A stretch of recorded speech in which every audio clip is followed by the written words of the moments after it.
बातमी शेतकऱ्यांसंदर्भातील सोयाबीन संपताच बाजारात दर वाढीला सुरुवात झाल्याचं दिसतंय।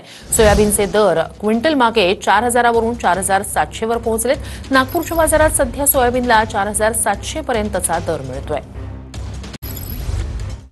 महाराष्ट्रातील बहुतांश शेतकऱ्यांचं सोयाबीन विक्री झालेलं आहे आणि आता सोयाबीनचे दर वाढायला लागलेले आहे। म्हणजे असं म्हणायला हरकत नाही की शेतकऱ्यांचा माल संपला आणि बाजारात सोयाबीनची दरवाढ सुरू झालेली आहे।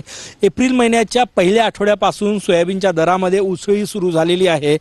एप्रिल महिन्याच्या आधी म्हणजे मार्चमध्ये सोयाबीनचा दर 3800-3900 रुपये क्विंटल होता, 4,000 रुपयेपर्यंत क्विंटल होता, परंतु त्यानंतर जवळपास 700 ते पावणे 800 रुपये दरवाढ सुरू झालेली आहे आणि ही दरवाढ जी आहे ती पुढच्या काही दिवसात आणखी दर वाढण्याची शक्यता जी आहे ती वर्तवली जाते। आपण बघू शकतो काही शेतकऱ्यांनी सोयाबीन आणलेलं आहे तर काही व्यापाऱ्यांचं सोयाबीन मार्केटला आलेलं आहे आणि आता सोयाबीनचे दर जे आहे ते 4,775च्या वर गेलेले आहे आणि त्या काळात दरवाढ होण्याची शक्यता आहे।